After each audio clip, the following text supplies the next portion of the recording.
ग्वालियर चंबल अंचल की सियासत में सिंधिया राजघराने का प्रभाव हमेशा से ही रहा है। पहले राजमाता विजयाराजे सिंधिया, उसके बाद माधवराव सिंधिया और अब ज्योतिरादित्य सिंधिया के इर्द गिर्द ही इस अंचल की सियासत घूमती है। यानी सत्ता किसी भी दल की रही हो, लेकिन केंद्र में सिंधिया परिवार ही रहता है। पूरी जानकारी दे रहे हैं हमारे सहयोगी विनोद शर्मा।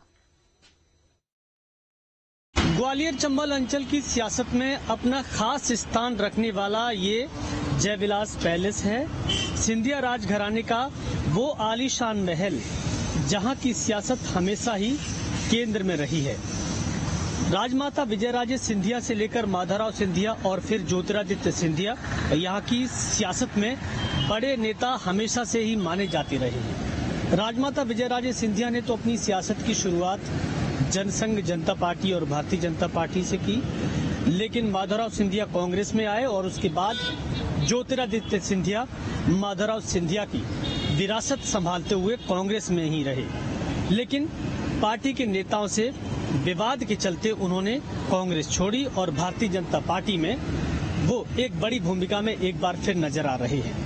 हालांकि इस सब के पीछे ये भी कयास लगाए जा रहे हैं कि कांग्रेस में भी ज्योतिरादित्य सिंधिया को लोगों ने सीएम का चेहरा माना था, लेकिन पार्टी ने उनको मुख्यमंत्री नहीं बनाया और बाद में सरकार उन्होंने कांग्रेस की गिरा दी।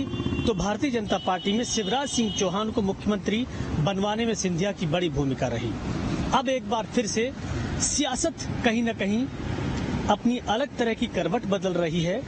ज्योतिरादित्य सिंधिया का नाम विधानसभा चुनाव के लिए चल रहा है, क्योंकि प्रधानमंत्री से लेकर बीजेपी के राष्ट्रीय अध्यक्ष तक इस समय अपनी सरकार बनाने में पूरा जोर लगा रहे हैं। कहीं न कहीं देखिए, सिंधिया राजघराने का राजनीति में एक बड़ा प्रभाव रहा है और इसीलिए चाहे कांग्रेस हो या भारतीय जनता पार्टी, सिंधिया से जुड़े विषय को लेकर जो भी निर्णय लेते हैं बहुत सोच समझ कर लेते हैं।